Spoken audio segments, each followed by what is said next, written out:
Setelah Jokowi tegaskan mendukung penuh dan akan bekerja keras untuk PSI, kini sang putra bungsu yang juga Ketua Umum PSI Kaisang Pangarep menyebut inisial J akan menjadi Ketua Dewan Pembina partainya. Lalu seberapa besar kemungkinan Jokowi akan masuk dalam struktur PSI? Kenapa PSI terkesan malu-malu untuk mengajak Jokowi bergabung? Apa yang ditimbang PSI dan apa yang ditimbang Jokowi? Kita bahas bersama analis politik dari Parameter Politik Indonesia, Adi Prayitno. Mas Adi, membaca gaya komunikasi politik Jokowi setelah lantang bilang akan dukung partai PSI dan akan menjadi partai besar di 2034. Makanya ia akan bekerja keras untuk PSI. Ini kode dari Jokowi untuk gabung di PSI dalam strukturnya?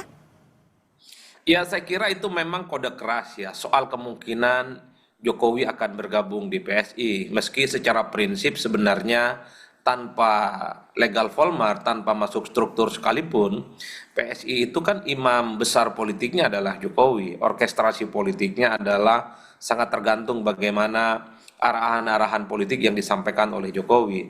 Tapi kalau boleh kita menebak sebenarnya, siapa sebenarnya sosok berinisial J yang dimaksud oleh Kaisang sudah bersedia didapuk sebagai Ketua Dewan Pembina PSI, kemungkinannya dua hal. Pertama adalah Pak Jokowi, yang kedua adalah Pak Jeffrey Giovanni. Iya. Kalau kemudian at the end of the day-nya misalnya yang jadi Ketua Dewan Pembina PSI itu adalah Jeffrey Giovanni, tentu tidak ada elemen of surprise yang sebenarnya ditunggu oleh publik.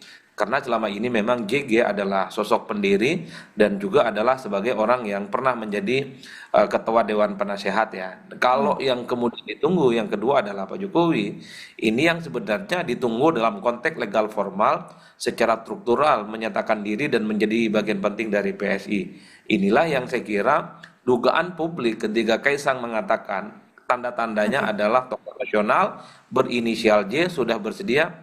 Publik itu menduga akan mengarah kepada Pak Jokowi bersedia sebagai ketua Dewan. Karena sebelumnya memang Jeffrey Giovanni sudah menjabat sebagai Ketua Dewan Pembina. Seandainya Jokowi menjadi Ketua Dewan Pembina PSI, apakah Jokowi masih punya istilahnya bargaining politik yang kuat? Mengingatkan kita tahu bahwa PSI tak lolos di parlemen.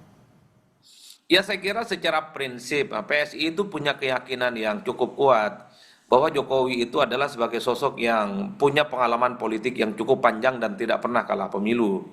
Di Solo menang wali kota, di Jakarta pernah jadi gubernur, kemudian menjadi presiden 2 periode. Meski kemenangannya itu tentu tidak bisa dilepaskan dari relawan-relawan dan partai pendukungnya seperti PDIP. Tapi sepertinya bagi PSI, apapun yang terjadi bahwa Jokowi itu masih dinilai sakti, masih dinilai punya magnet politik yang cukup signifikan. Karenanya wajar kalau kemudian beberapa waktu yang lalu kita mendengarkan bagaimana Jeffrey Giovanni mengatakan bahwa kalau perlu harus nangis-nangis supaya Pak Jokowi dan keluarga besarnya harus menjadi bagian dari PSI.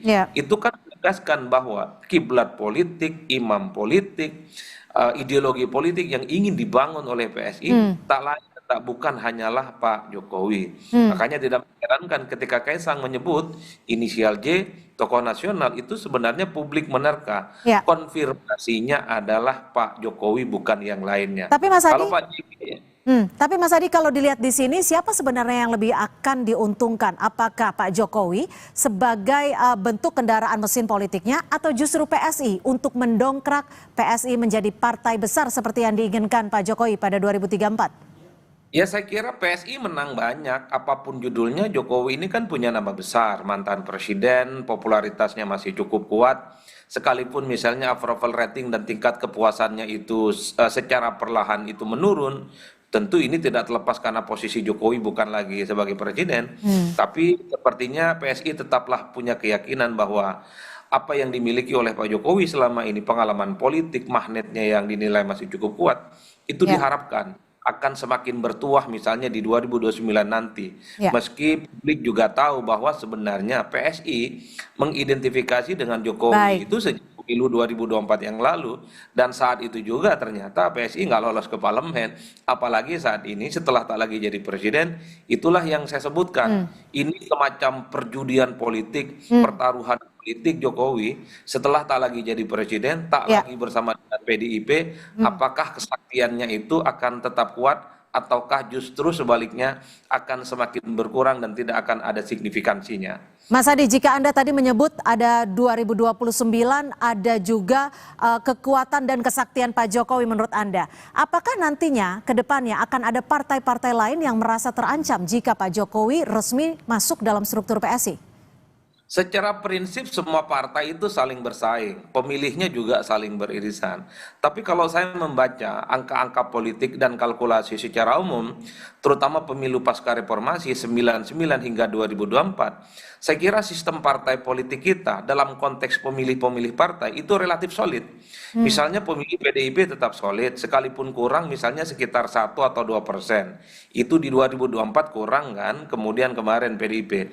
Begitupun dengan Golkar, begitupun dengan Gerindra, begitupun dengan PKB, Nasdem, kemudian Demokrat dan seterusnya, pemilih-pemilihnya relatif cukup solid.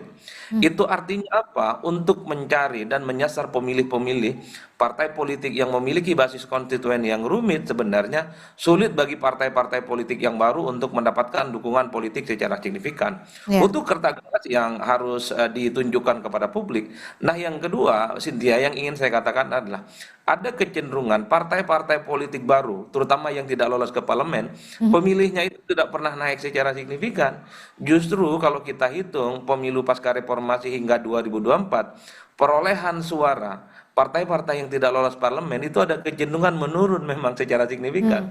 Realitas politik yang Baik. tentu tidak mudah akan dihadapi oleh PSI menghadapi pertarungan politik di 2029 di tengah misalnya sistem kepartaian kita sudah mulai solid, di mana dukungan rakyat kepada Baik. partai politik tertentu sudah mulai terbentuk, Baik. dan ada kecenderungan partai politik baru non parlemen Ya. itu suaranya tidak pernah lolos dan kemudian dukungan politiknya selama ini tidak pernah kelihatan secara Baik, signifikan juga. artinya kita nantikan seperti apa keputusannya, nanti siapa Ketua Dewan Pembina dari PSI. Terima kasih Mas Adi Prayitno, Direktur Eksekutif Parameter Politik atas perspektifnya sore hari ini. Selamat sore Mas.